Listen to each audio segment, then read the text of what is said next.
Hashtag the human sniper story. Part 1. The red dust of Kepler. 442b swirled around Marcus Chen's boots as he adjusted his position behind the crystalline outcropping. His modified Barrett M107 rested against the alien rock formation, its barrel gleaming dully in the orange light of the twin suns. Through his scope, he watched the Zephyrian patrol moving across the valley below, their insectoid forms clicking and chittering as they searched for any sign of human resistance.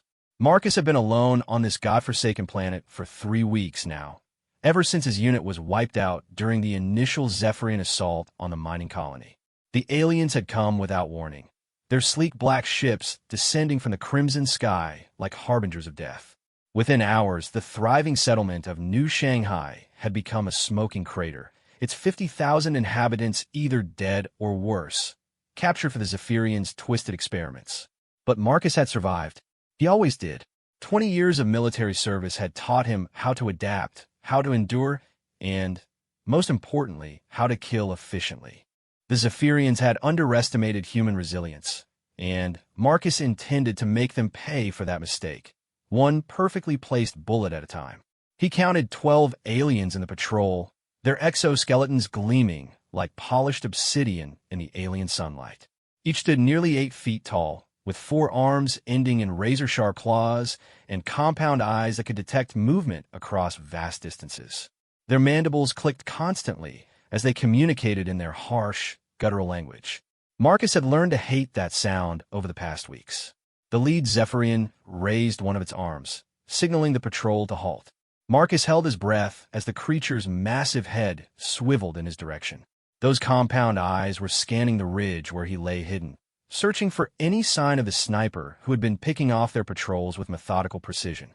For 17 days, Marcus had been a ghost in their machines. He would strike without warning, eliminate key targets, and vanish before they could respond.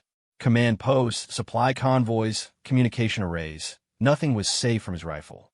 The Zephyrians had grown increasingly paranoid, doubling their patrols and implementing new security protocols. But Marcus adapted to every change, learning their patterns and exploiting their weaknesses. The alien commander barked something in its native tongue, and the patrol began spreading out in a search formation. They were getting smarter, Marcus noted with grim satisfaction.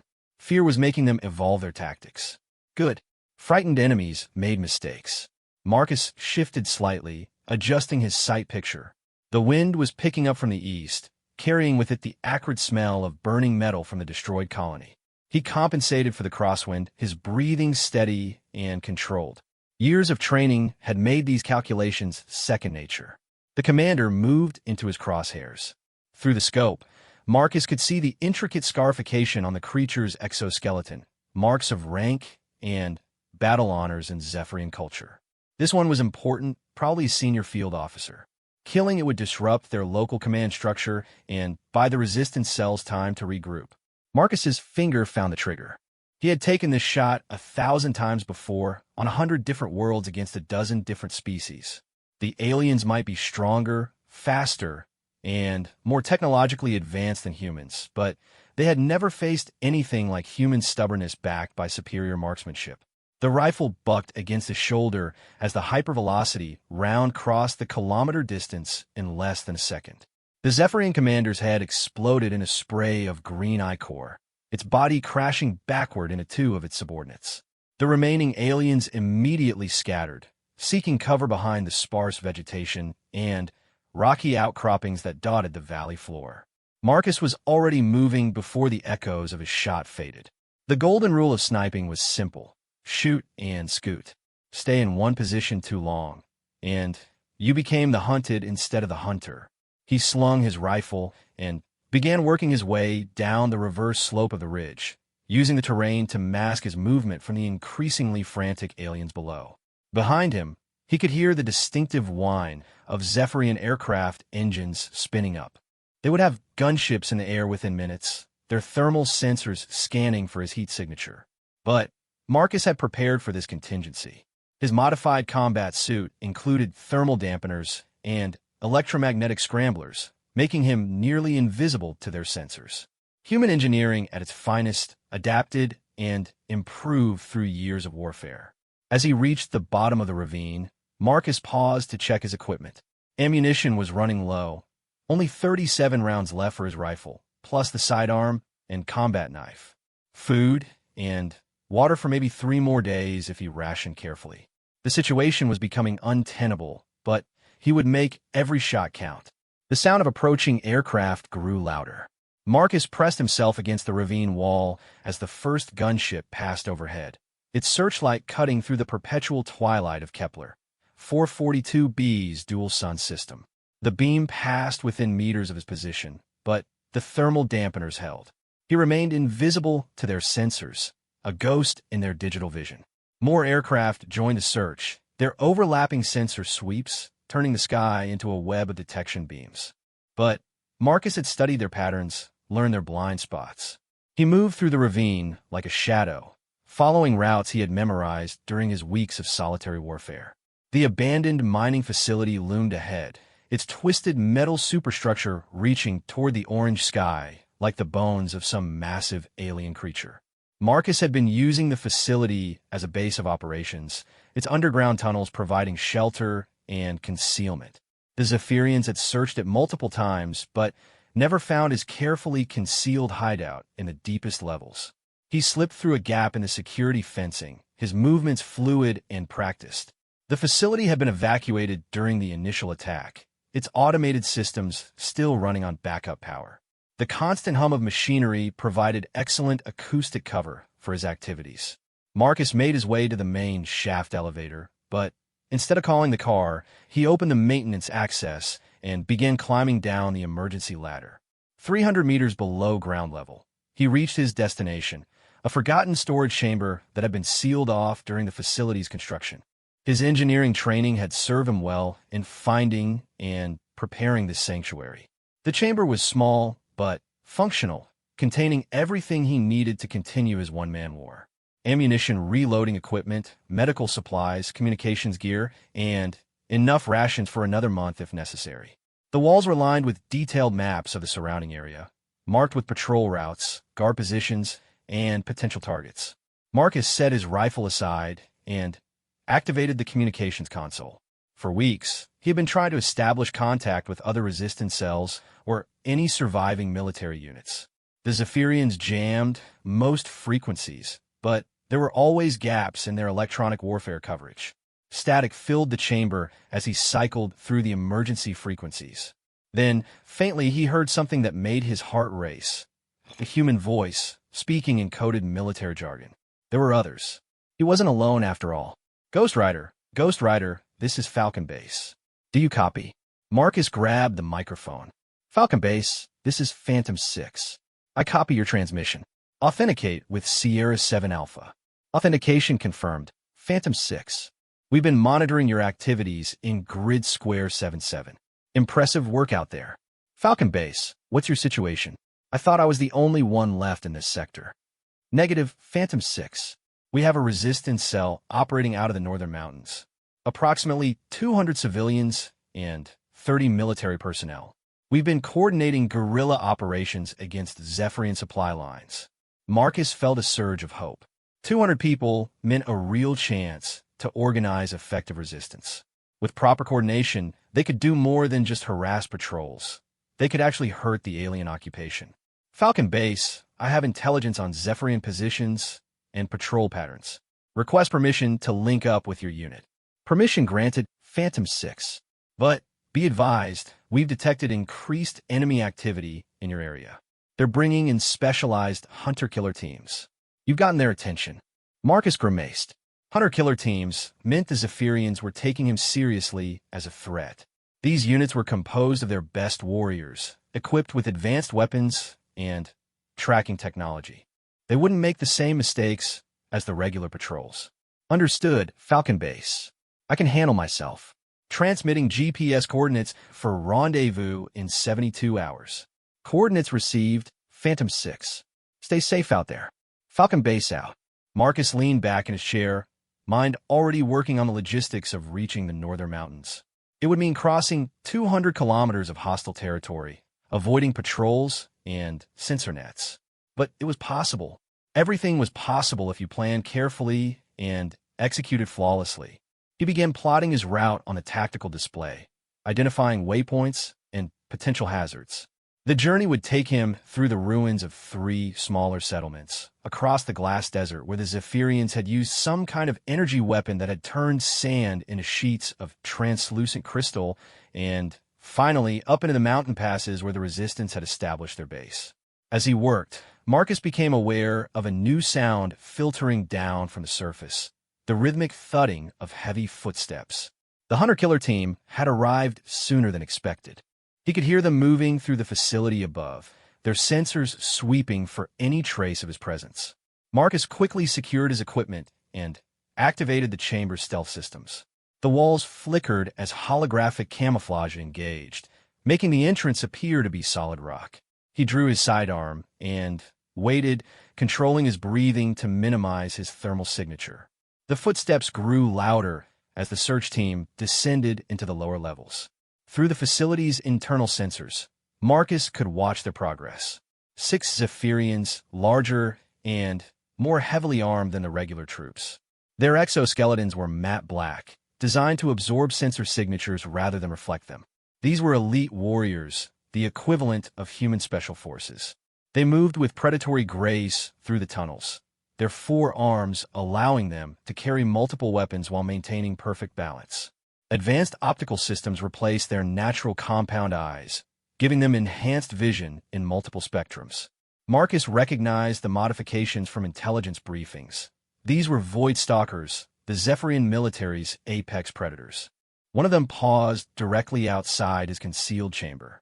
Marcus held his breath as the creature's sensors swept back and forth across the camouflaged entrance. For a moment, he thought he had been detected. The alien's mandibles clicked rapidly as it processed sensor data, searching for any anomaly in the tunnel wall. Then it moved on, following its team deeper into the facility's lower levels. Marcus waited another hour before deactivating the stealth systems. The Void Stalkers were thorough, but human engineering had advantages they couldn't detect. The chamber's shielding was based on principles that Zephyrian science hadn't yet mastered. As night fell across Kepler 442b, Marcus prepared for the most dangerous phase of his mission. The journey to the Resistance base would require him to move through areas heavily patrolled by regular troops, while avoiding the roaming hunter-killer teams. It would test every skill he had acquired during his military career. He checked his equipment one final time, then sealed the chamber and began making his way to the surface. The twin moons were rising, casting the landscape in an eerie blue-green glow that would provide some concealment while still allowing him to navigate effectively. The facility's perimeter was clear, but Marcus could see the lights of Zephyrian aircraft in the distance, still searching for any trace of the sniper who had become their nemesis. He smiled grimly as he shouldered his rifle and began jogging toward the northern horizon. They wanted to hunt him?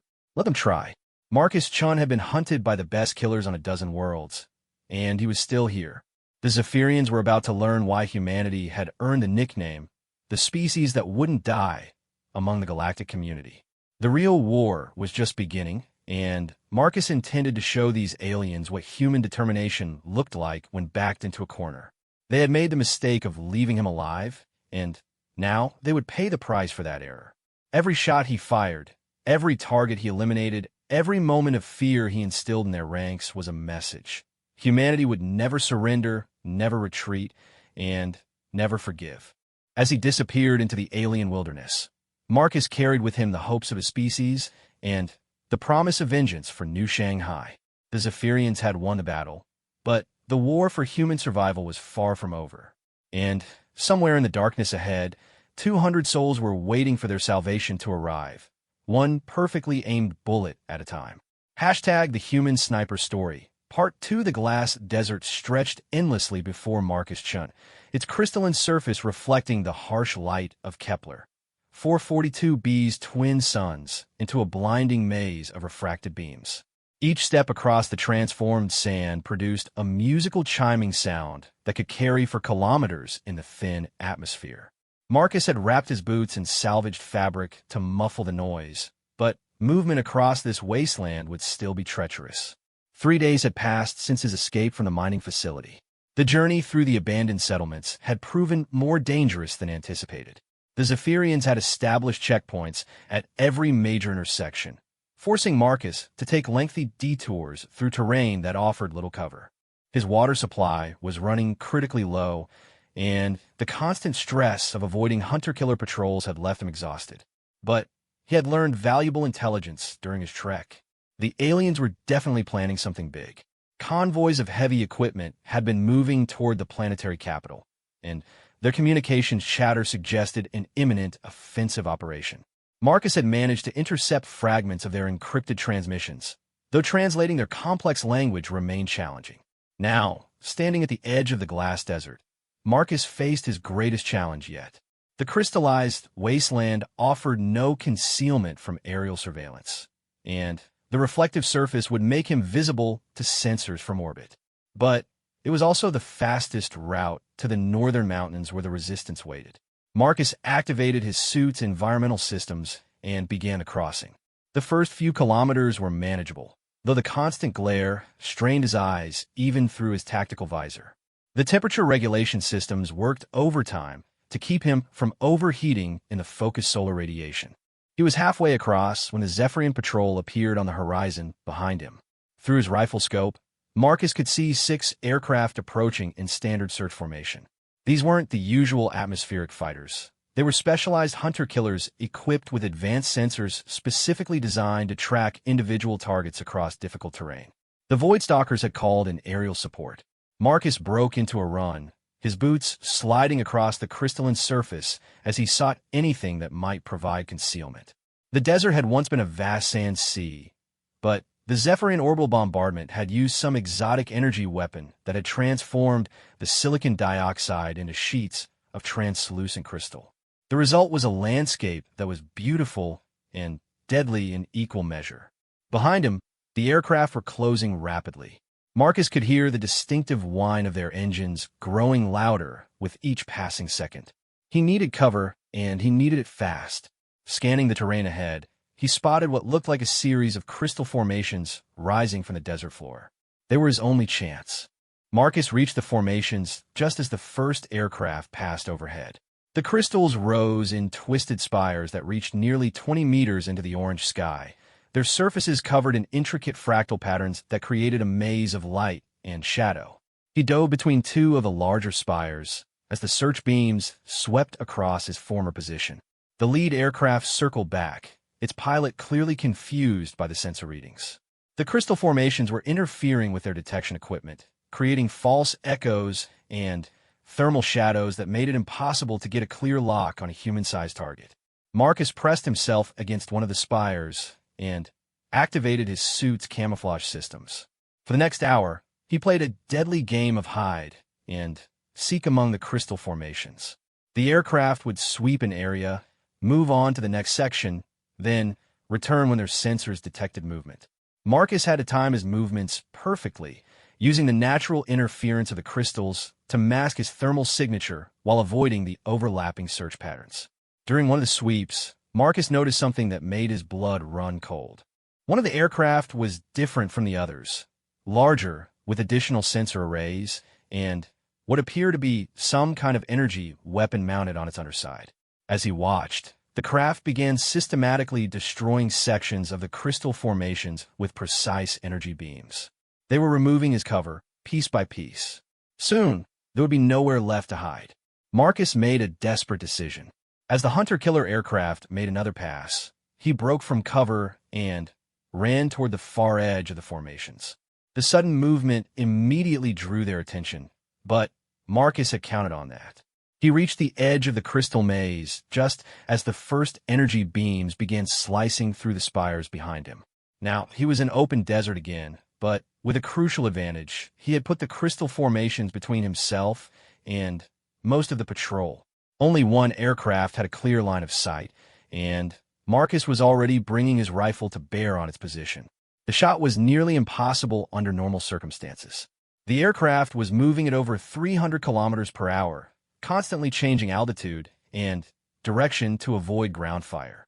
But Marcus had been making impossible shots his entire career, and desperation sharpened his focus to a razor's edge. He led the target, compensating for wind drift and the angular velocity of his moving platform. The hypervelocity round caught the aircraft's pilot through the forward canopy, and the craft immediately went into an uncontrolled spin before crashing into the crystal formations in a spectacular explosion. The remaining 5 aircraft immediately changed their tactics, spreading out in an attack formation that would give Marcus no opportunity for another shot. Energy beams began raking the desert around his position, turning sand to glass in brilliant flashes of superheated air. Marcus ran. There was no other option. The desert ahead offered no cover, but the alternative was certain death among the energy beams that were systematically destroying everything within a kilometer radius of his last known position. He sprinted across the crystalline surface, his lungs burning in the thin atmosphere as the aircraft closed in for the kill. Then, salvation appeared in the most unlikely form, a dust storm. Kepler 442b's weather patterns were notoriously unpredictable, influenced by the complex gravitational interactions of its twin star system. As Marcus watched in amazement, a massive wall of red dust rose from the northern horizon, moving toward his position with the speed of an approaching tsunami. The Zephyrian pilots saw it too, and Marcus could hear their communications becoming increasingly agitated. Dust storms on this world could reach heights of 30 kilometers and pack winds strong enough to tear apart aircraft. They had minutes to clear the area or risk being destroyed by the natural phenomenon. Marcus dove behind a low ridge of crystal just as the storm front reached his position. The world disappeared in a howling maelstrom of wind and grit that reduced visibility to less than a meter. The aircraft retreated to safer altitudes, their engines straining against the powerful updrafts and crosswinds. For 6 hours, Marcus waited out the storm in the shelter of the crystal ridge. His suit's filtration systems worked overtime to keep the abrasive dust from damaging his equipment or clogging his breathing apparatus. When the winds finally died down and visibility returned, the pursuing aircraft were nowhere to be seen. Marcus emerged from his shelter to find that the landscape had changed dramatically. The storm had stripped away the upper layers of crystallized sand, revealing older geological formations beneath. More importantly, it had carved new ravines and gullies that would provide concealment for the remainder of his journey. He checked his position on the tactical display and was pleased to discover that the storm had actually carried him several kilometers closer to his destination. The resistance base was now less than 50 kilometers away, located in the foothills of the Meridian Mountains. If he maintained his current pace and avoided further encounters with hunter-killer patrols, he could reach safety within 18 hours. As Marcus began the final leg of his journey, he reflected on the intelligence he had gathered during his escape from the mining facility. The Zephyrians were clearly preparing for a major offensive, but their target remained unclear. The resistance base? The planetary capital? Or perhaps something even larger in scope? The answer became apparent as he crested a hill overlooking the Meridian Valley. Spread across the valley floor was a massive Zephyrian military installation, larger than anything Marcus had seen during his weeks of reconnaissance. Hundreds of aircraft filled makeshift landing fields, while columns of armored vehicles stretched from horizon to horizon. This wasn't preparation for a planetary offensive. This was a staging area for an interstellar invasion. Marcus activated his rifle's digital scope and began documenting everything he could see. Troop strengths, equipment types, defensive positions, all of it would be crucial intelligence for the resistance. As he worked, he began to understand the true scope of the Zephyrian threat. This wasn't just an invasion of Kepler 442b. The aliens were using this world as a forward staging base for attacks on other human colonies. The mining equipment they had captured was being converted into military hardware, while the planet's strategic location near several major shipping lanes made it an ideal launching point for further expansion into human space. The implications were staggering. If the Zephyrians succeeded in consolidating their hold on this world, they would be positioned to strike at the heart of human civilization. Earth itself could be under threat within months. Marcus was so focused on his reconnaissance that he almost missed the patrol approaching his position. 6 Zephyrian soldiers were climbing the hill from the valley's side, their movements suggesting they were conducting a routine security sweep rather than hunting for a specific target. Marcus had 2 options: try to remain hidden, and hope they passed by, or eliminate them before they could report his presence. The decision was made for him when one of the aliens stopped directly below his position and began scanning the surrounding area with a handheld sensor device. Marcus could see the device's display from his vantage point, and the readings clearly showed a human heat signature directly above the alien's position. Marcus drew his combat knife and dropped silently from the rock formation. The Zephyrian never knew what hit him. The blade penetrated the joint between the creature's head and thorax, severing its spinal cord and dropping it instantly. Marcus caught the sensor device before it could hit the ground and alert the other patrol members. The remaining 5 aliens were spread out across a 100-meter front, their attention focused on the valley below rather than the threat behind them. Marcus moved like a shadow among the rocks, using his knowledge of Zephyrian anatomy to kill quickly and silently. Within minutes, all 6 patrol members were dead, their bodies hidden among the boulder field. Marcus searched the bodies quickly, looking for anything that might provide additional intelligence. One of the aliens carried what appeared to be a datapad containing tactical information about the base below. The device was protected by Zephyrian security protocols, but Marcus had learned enough about their technology during his weeks of warfare to bypass the basic encryption. The intelligence he uncovered was even worse than he had feared. The staging base was preparing for Operation Starfall, a massive assault on 3 human worlds simultaneously. Earth, Mars, and the colonial capital of New Geneva would all come under attack within the next 72 hours. The Zephyrians intended to crush human resistance with a single, overwhelming strike. Marcus stared at the datapad in horror. Even if he could somehow get this intelligence to the resistance base, there was no way to warn Earth in time. The planet's orbital defense platforms were formidable, but they weren't designed to repel an invasion fleet of this magnitude. Billions of human lives hung in the balance. Then, he noticed something else in the tactical data, a weakness in the Zephyrian battle plan. The entire operation depended on a single command and control facility located at the center of the valley base. If that facility were destroyed, the invasion fleet would be unable to coordinate their attacks effectively. Marcus looked down at the massive installation spread below him, then at his rifle. One shot. If he could penetrate the facility's defenses and eliminate the command center, he might be able to disrupt Operation Starfall entirely. It would be a suicide mission. There was no way he could fight his way out of a base containing thousands of enemy soldiers. But the alternative was the potential destruction of human civilization. As the twin suns began to set, painting the sky in brilliant shades of orange and red, Marcus Chun made his decision. He had spent 3 weeks running from his Zephyrians, picking off their patrols, and harassing their supply lines. But now it was time to stop running and start fighting back with everything he had. He began working his way down into the valley, moving from shadow to shadow as the alien base came to life around him. Tonight, he would either save his species or die trying. There were no other options left. The war for humanity's survival had reached its turning point, and Marcus Chun intended to be the one who decided its outcome. The Zephyrians thought they had broken human resistance on Kepler 442b, but they were about to discover that some flames burned brighter when pressed by overwhelming darkness. In the distance, he could hear the sound of aircraft engines warming up as the invasion fleet prepared for departure. Time was running out, but Marcus had faced impossible odds before. This would be his greatest challenge yet, but also his most important. The future of his entire species depended on what happened in the next few hours. Hashtag the Human Sniper Story. Part 3. Marcus Chun moved through the shadows of the Zephyrian base like death incarnate, his every step calculated to avoid the overlapping sensor networks that protected the massive installation. 3 hours had passed since he began his infiltration, and he had already eliminated 12 sentries without triggering a single alarm. The aliens' overconfidence in their technological superiority was about to become their downfall. The command center loomed ahead, a crystalline spire that rose nearly 200 meters into the night sky.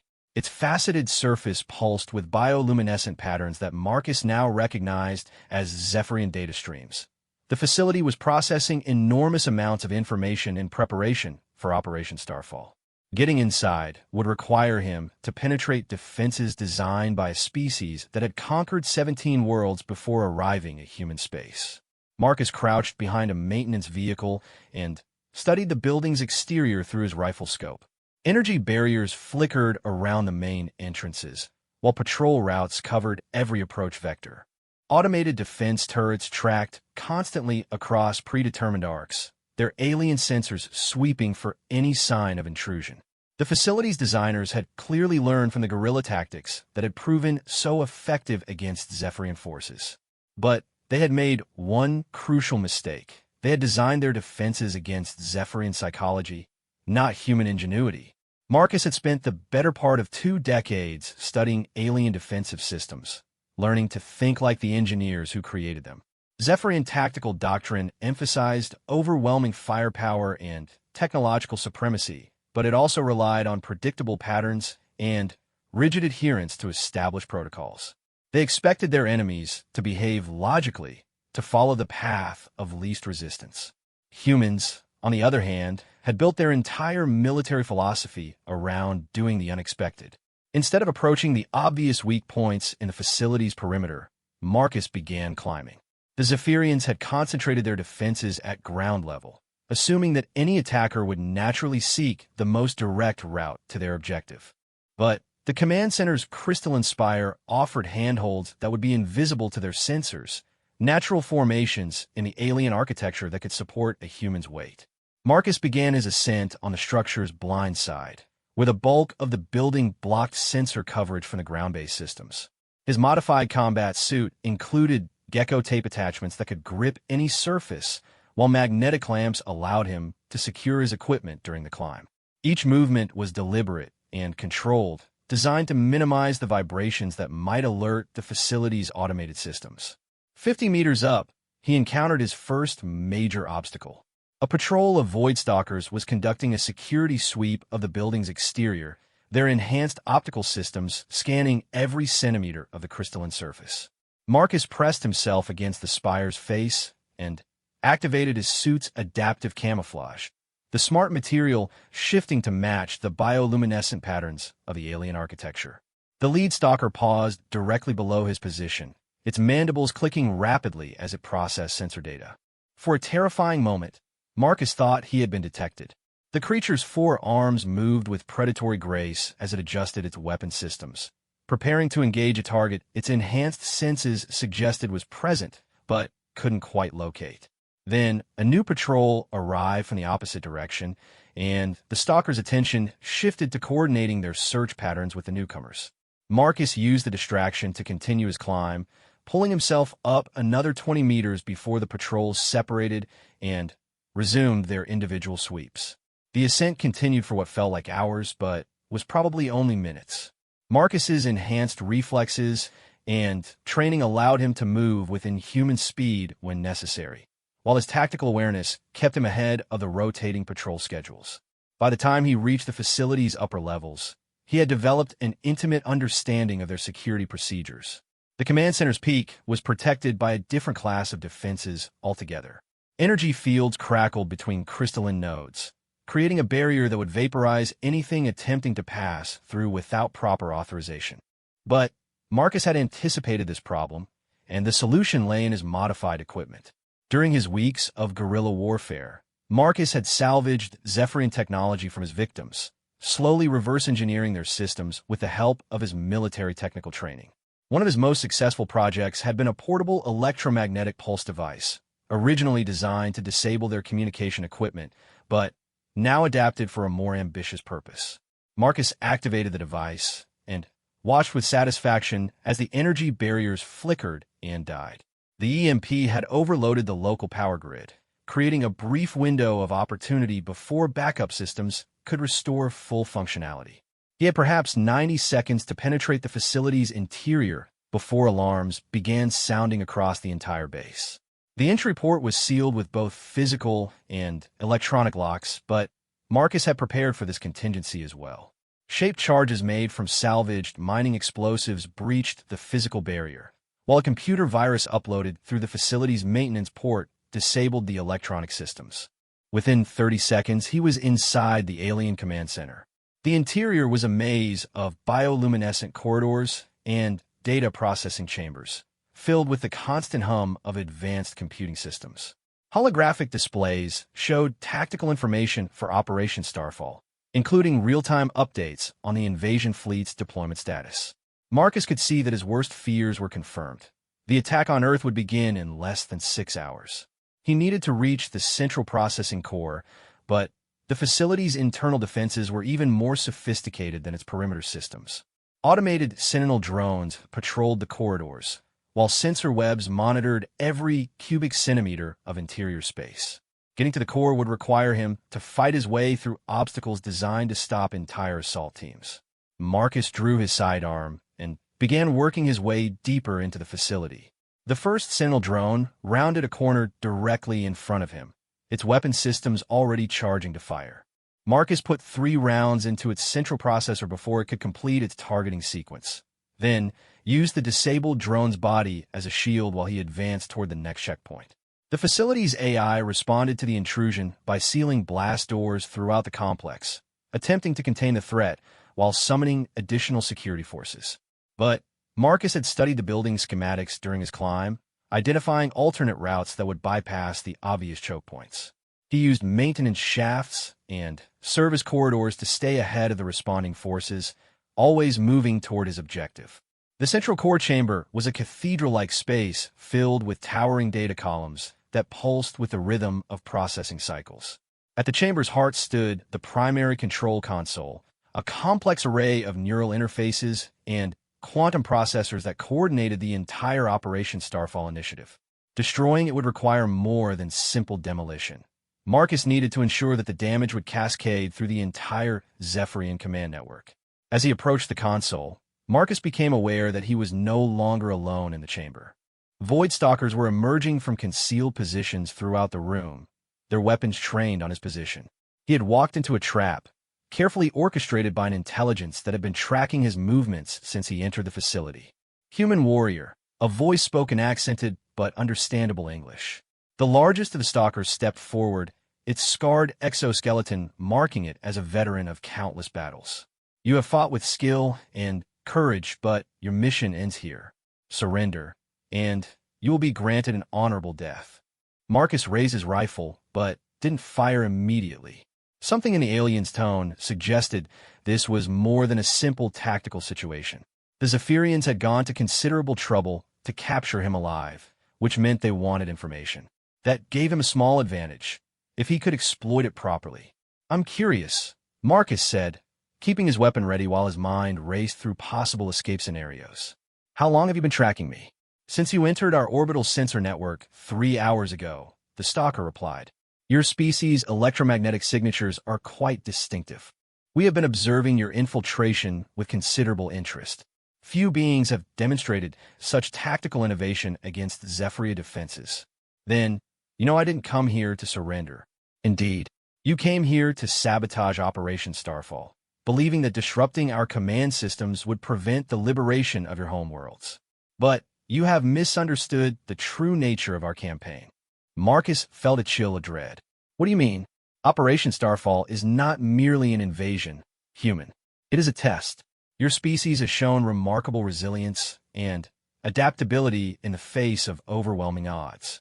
The Zephyrian hegemony has need of such qualities in our ongoing expansion into the galactic core." The implications hit Marcus like a physical blow. The Zephyrians weren't trying to destroy humanity. They were evaluating human military potential for their own purposes. The entire invasion was an elaborate recruitment operation designed to identify the strongest and most capable individuals for incorporation into their forces. "You're trying to recruit us," he said, his voice filled with disgust. "You destroy our colonies and slaughter our people, all to find soldiers for your own wars. The weak are culled, the strong are elevated. It is the natural order of things. You have proven yourself among the strongest, Marcus Chun. Join us, and you will lead human auxiliary forces in the conquest of species far more primitive than your own." "Never." Marcus's finger tightened on the trigger. "I'd rather die than serve the creatures who murder my people."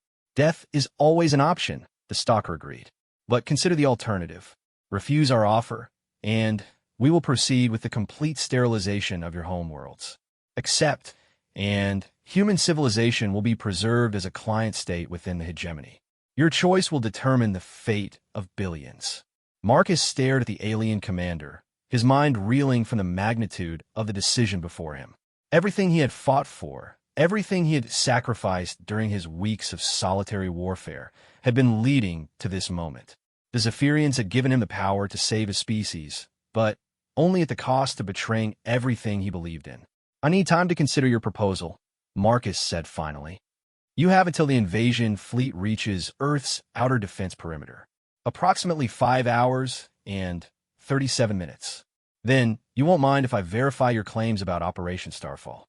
The stalker gestured toward the control console. "Examine whatever data you wish. You will find that our commitment to this offer is absolute." Marcus approached the console cautiously, his weapon still ready despite the apparent truce. The holographic displays showed detailed intelligence about human defensive capabilities, tactical assessments of every major colony world, and, most disturbing of all, profiles of individual humans marked for potential recruitment. His own face stared back at him from one of the files, along with a comprehensive analysis of his combat effectiveness and psychological profile. They had been watching him for months, possibly years. Every engagement, every tactical decision, every moment of his military career had been recorded and analyzed by Zephyr intelligence operatives. He wasn't just a random survivor of their invasion. He was a specifically targeted asset, chosen for this exact scenario. "Impressive, isn't it?" the stalker commented. "We have identified approximately 12,000 humans across your various colonies who demonstrate the qualities we seek. Each will be given the same choice you now face. And the rest of humanity will continue to exist as they always have, under hegemony protection and guidance. Your species will benefit greatly from access to our technology and knowledge. It is a far better fate than the complete extinction that awaits you if you refuse." Marcus stared at the tactical displays showing the approaching invasion fleet. Over 3,000 ships, each one capable of reducing a planet to ash within hours. Even Earth's formidable defenses would be overwhelmed by such numbers. The Zephyrians had the power to make good on their threat. But they had also made a crucial mistake. In their arrogance, they had given Marcus access to their complete battle plan, including the fleet's approach vectors and command protocols. And they had done it while he stood next to the most powerful computer system in their entire operation. "I've made my decision," Marcus said quietly. And Marcus dove toward the control console as his rifle came up to firing position. Humanity doesn't negotiate with genocidal aliens. The chamber erupted into chaos as the Void Stalkers opened fire, their energy weapons filling the air with lethal beams that could slice through armor plating like paper. But Marcus had anticipated their response, using the massive data columns as cover while he worked frantically at the console. His fingers flew across the alien interface, uploading the virus programs he had prepared during his infiltration. The Zephyrians had given him access to their systems, and now he intended to use that access to turn their own weapons against them. The facility's AI began screaming warnings as critical systems throughout the base went offline. Marcus had done more than simply sabotage the command center. He had used the facility's own communication network to spread his virus throughout the entire Zephyrian fleet. Ships that had been preparing for launch were now dead in space, their navigation and weapons systems corrupted by code designed to exploit fundamental flaws in their computational architecture. "Impossible!" the Stalker commander roared, its voice filled with disbelief. "Our systems are protected against such intrusions." "Your systems are protected against Zephyrian hacking attempts," Marcus replied as he continued uploading programs. "But you never considered what a human programmer could do with access to your source code." Energy beams tore through the data column he was hiding behind, but Marcus was already moving to the next position. The virus had done its work. Operation Starfall was effectively neutralized, but his own situation remained desperate. The chamber was filled with elite warriors who would not allow him to escape with the intelligence he had gathered. As if responding to his thoughts, the facility began shaking as explosions rocked the base's foundation. Through the chamber's transparent walls, Marcus could see Zephyrian aircraft crashing into the valley floor as their guidance systems failed catastrophically. The virus was spreading faster than even he had anticipated, creating a cascade failure that was destroying the entire invasion force. "What have you done?" the stalker demanded. Marcus smiled grimly as he prepared for his final stand. "I've given humanity a fighting chance. And sometimes that's all we need." The battle for the command center was about to begin in earnest, but Marcus Chun had already achieved his primary objective. The invasion of Earth would not happen today, and his species would live to fight another day. It was a victory worth dying for. Hashtag the human sniper story. Part for the torture chamber deep beneath the Zephyrian Command Center was a monument to systematic cruelty, its biomechanical walls pulsing with a sickly green luminescence that seemed to feed on suffering itself. Marcus Chun hung, suspended in an alien restraint system that had been specifically designed to cause maximum agony while keeping the subject conscious and aware. Neural probes snaked through his nervous system like burning wire, transmitting waves of pain that no human should have been able to endure. But Marcus was still alive, and, more importantly, he was still defiant. The Void Stalker interrogator circled him with predatory grace, its forearms manipulating torture devices that would have been incomprehensible to human science. War Commander Zektar was a specialist in extracting information from captured enemies, and, in his 3-century career, no subject had ever resisted his methods for more than 6 hours. Marcus had been here for 18 hours, and he hadn't said a word. "Remarkable," Zektar observed, his translator rendering his chittering language into cold, mechanical English. "Your pain threshold exceeds anything in our xenobiological databases. Most creatures would have expired from neural shock within the first hour." Marcus raised his head slightly, his eyes burning with unquenchable hatred despite the agony coursing through his body. Blood ran from dozens of probe insertion points, and his combat suit had been stripped away to reveal the full extent of the torture he had endured. Yet somehow, impossibly, his spirit remained unbroken. "Is that the best you can do?" he whispered through lips cracked and swollen from repeated beating. Zektar's mandibles clicked in what might have been amusement. "We have barely begun, human.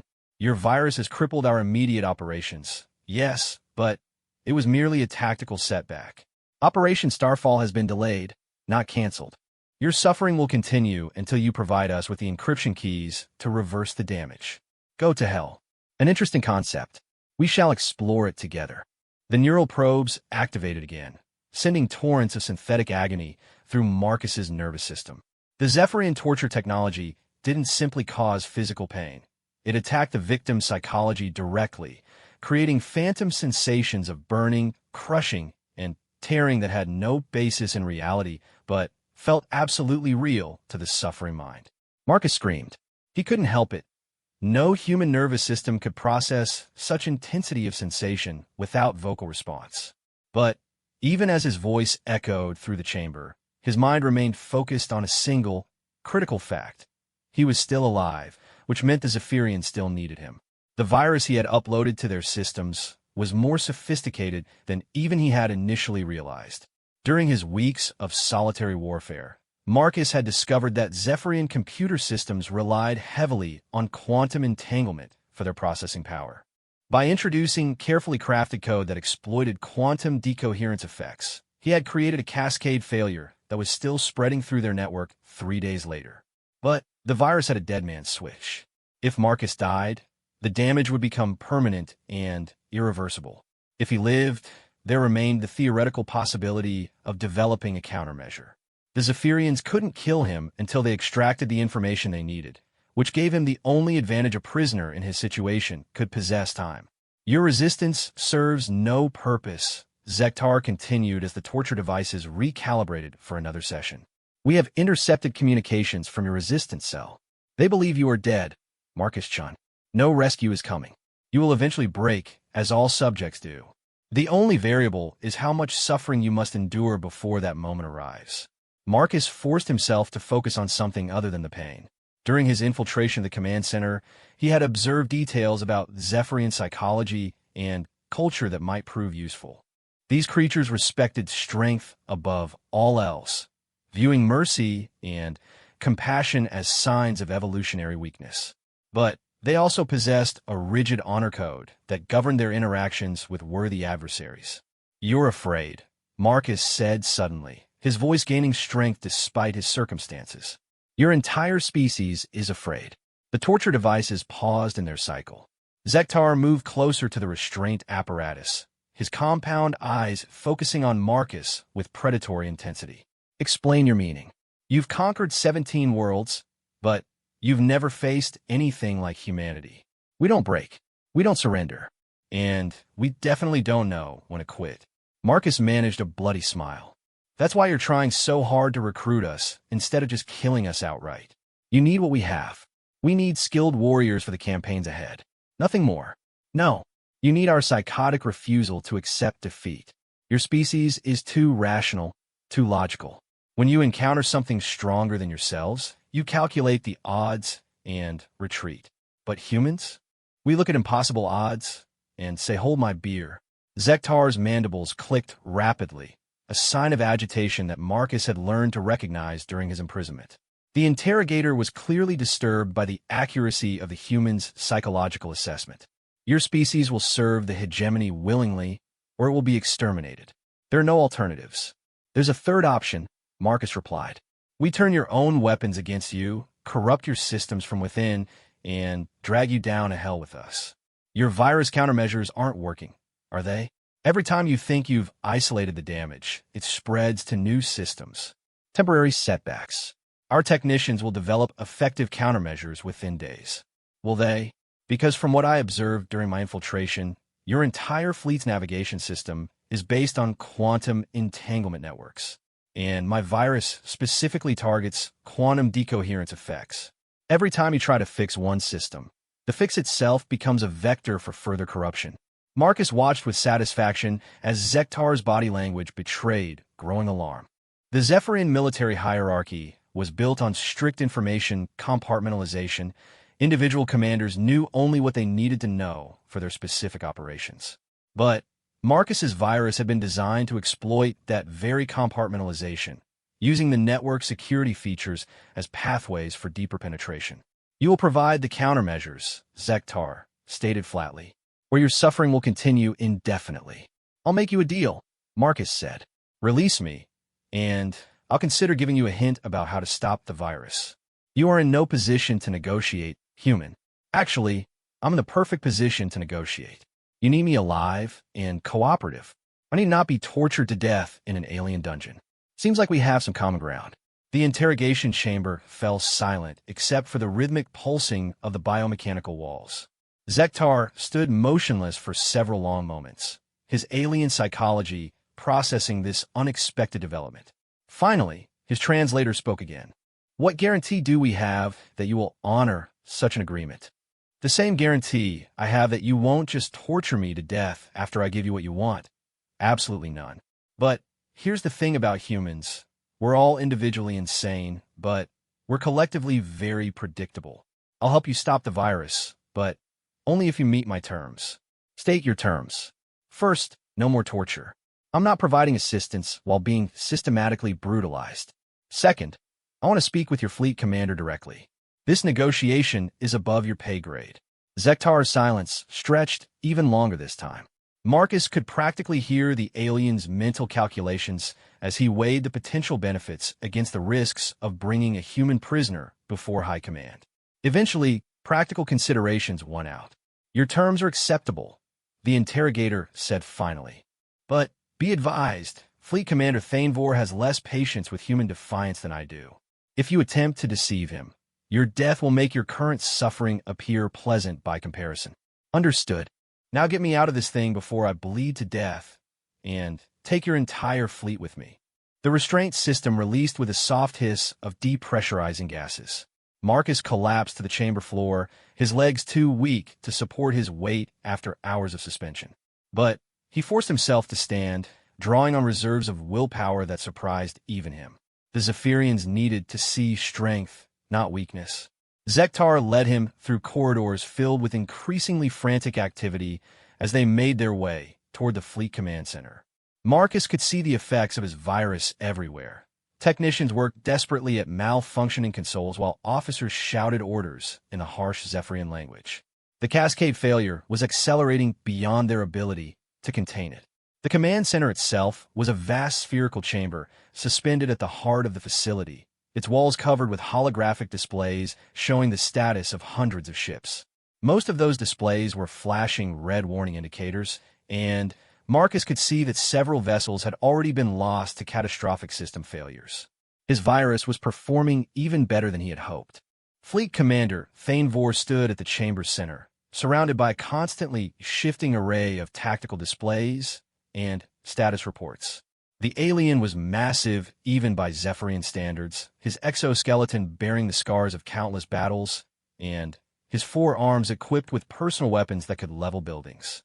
When he turned to regard the approaching prisoner, Marcus felt the weight of a predator's attention focused entirely on him.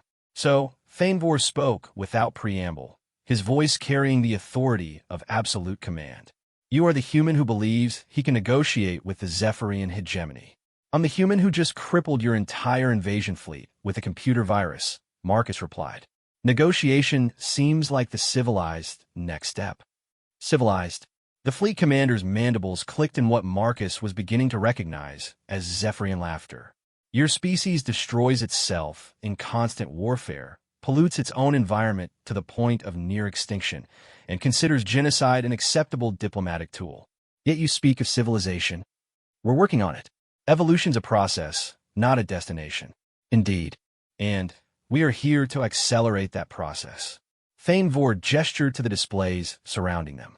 Your virus has caused significant disruption to our operations, but it has also provided valuable data about human capabilities. We are prepared to offer revised terms for your species' integration into the hegemony. Marcus studied the tactical displays with growing comprehension. The virus hadn't just disrupted Zephyrian operations.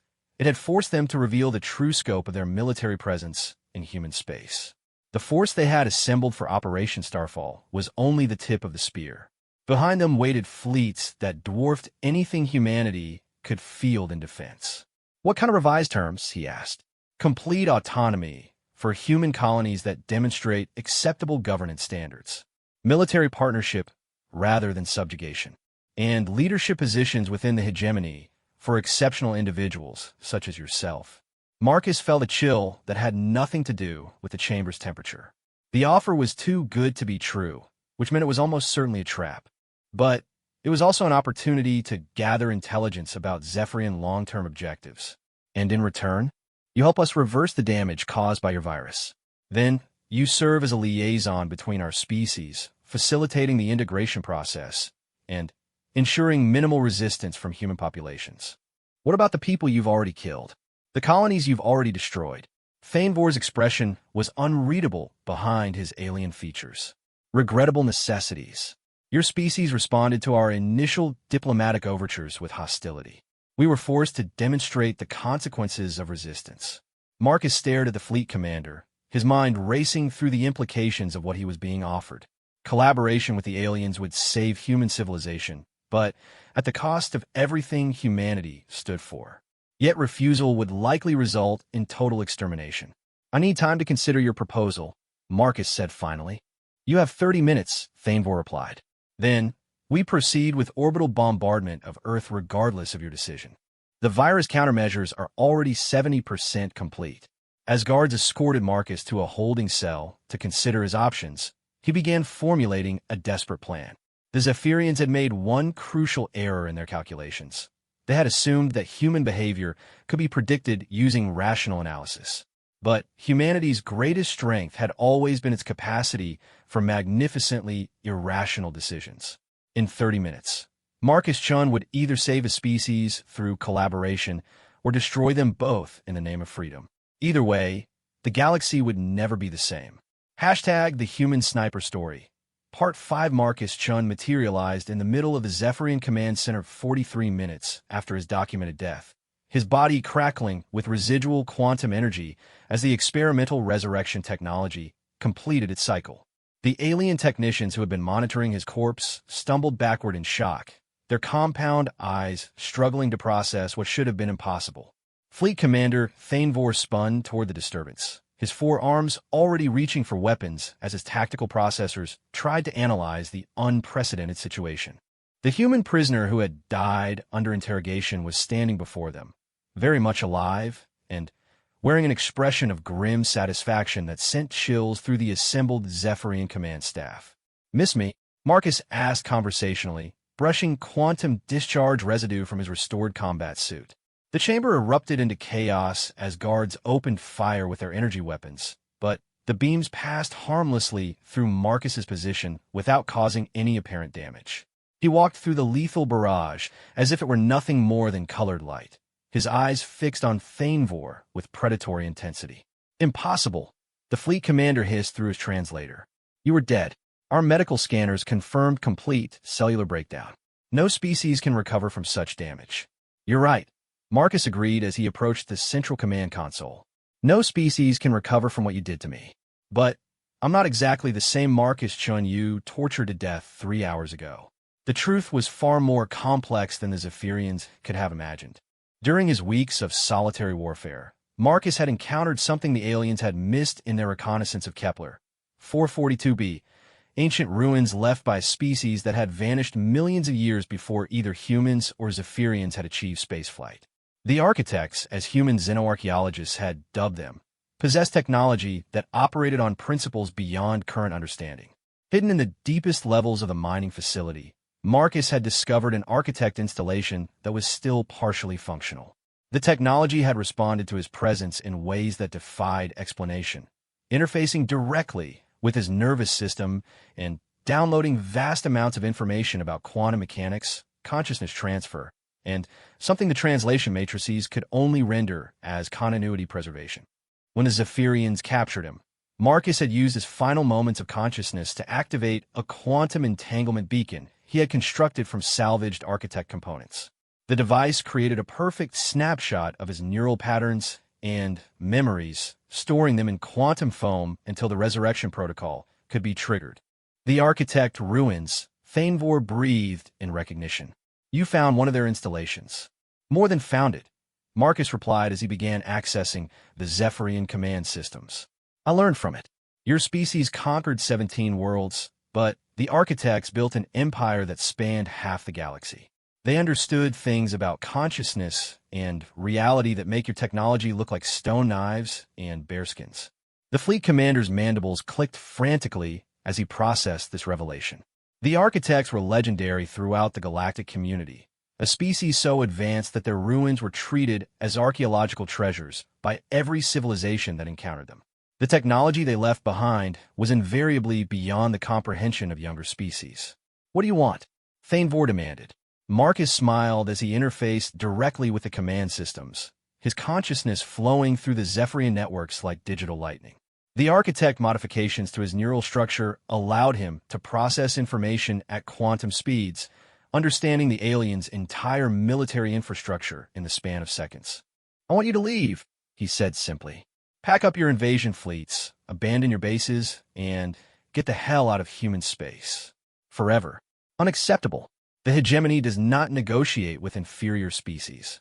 "Then, let me demonstrate why you should reconsider that policy." Marcus reached out through the quantum networks that connected every Zephyrian ship in the system.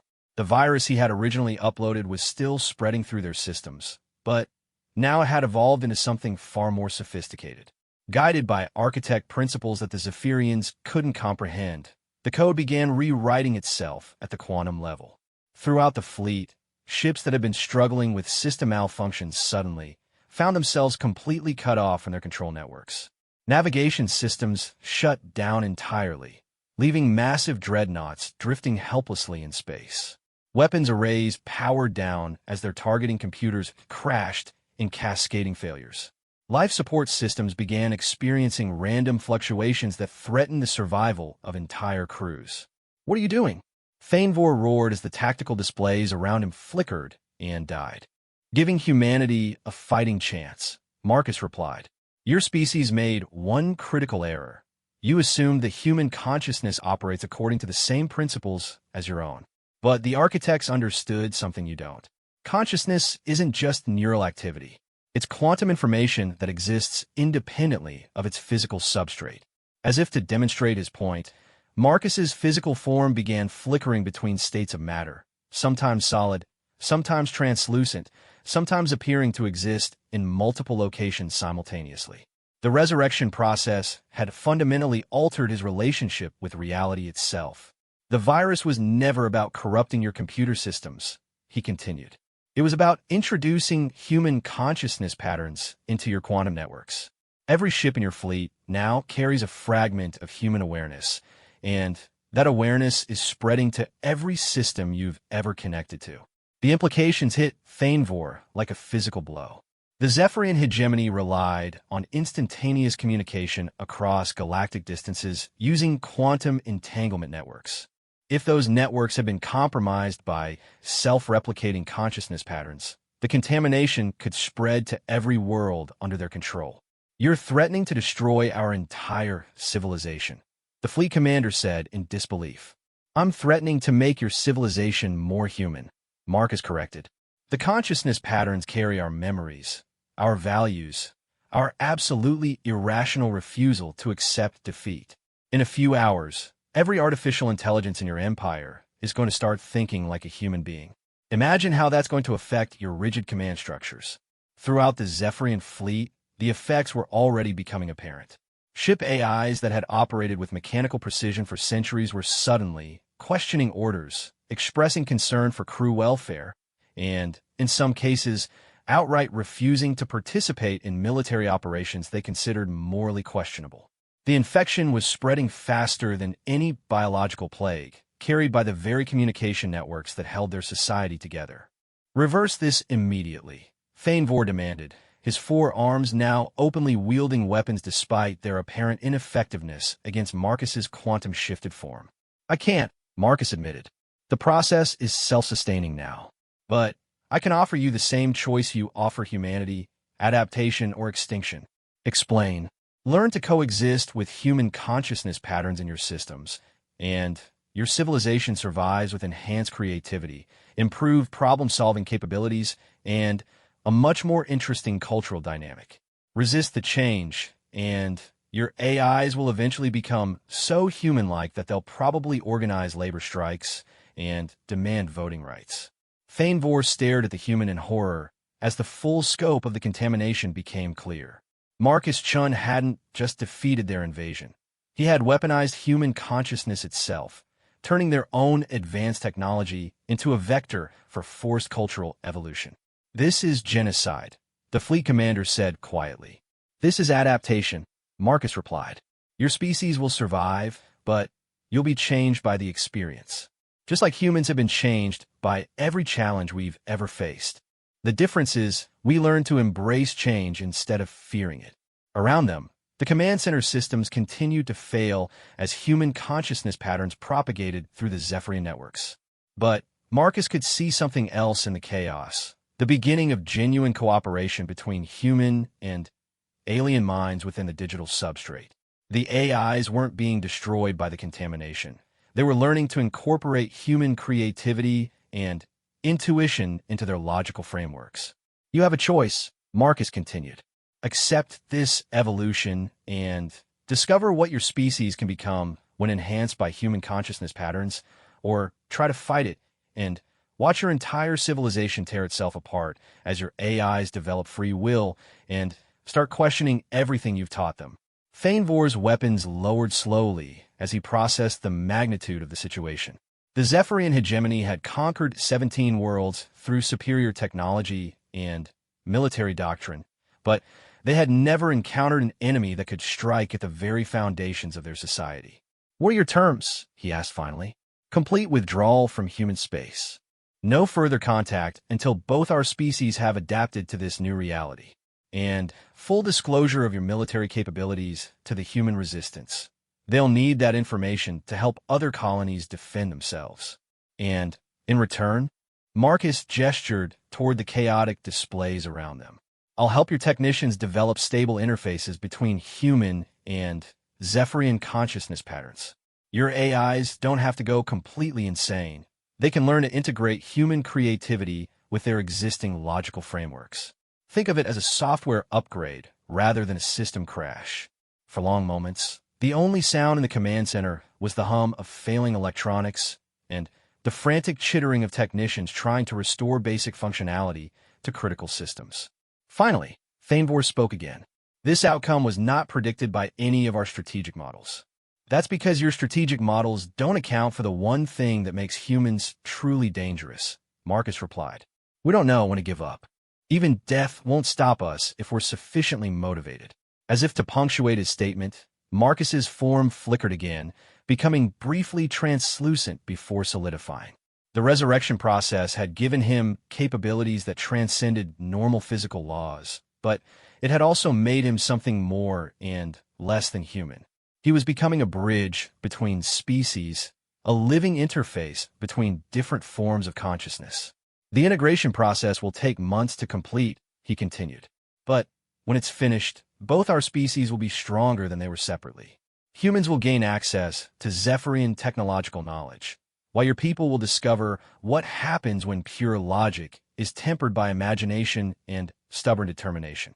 Thanvor looked around at his crippled fleet, his failing command center, and the human who had single-handedly forced the mighty Zephyrian hegemony to the negotiating table. In all his centuries of military service, he had never encountered a situation quite like this. Very well, he said finally. The hegemony accepts your terms. But understand that this evolution you have forced upon us may have consequences neither of our species can predict. Marcus smiled as he began the process of stabilizing the quantum interfaces between human and Zephyrian consciousness patterns. Around them, the chaotic displays gradually stabilized as hybrid AI systems began finding new ways to process information using both logical and intuitive frameworks. That's the beauty of evolution, he replied. You never know what you're going to become until after you've changed. But I have a feeling that what we create together is going to be something the galaxy has never seen before. 3 days later, Marcus Chin stood on the observation deck of the Resistance base in the northern mountains, watching the last Zephyrian ships disappear into the orange sky of Kepler 442b.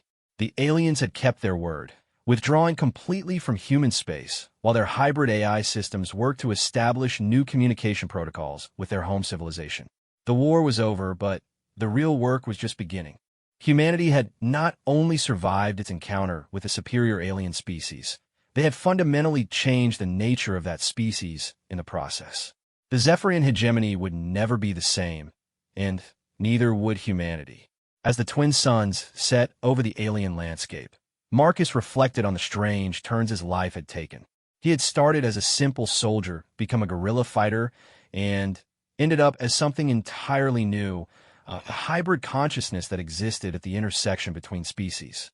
The future was uncertain, but for the first time in weeks, it held promise rather than just the prospect of survival. Somewhere in the depths of space, human and Zephyrian minds were learning to work together, creating new forms of art, science, and philosophy that neither species could have achieved alone.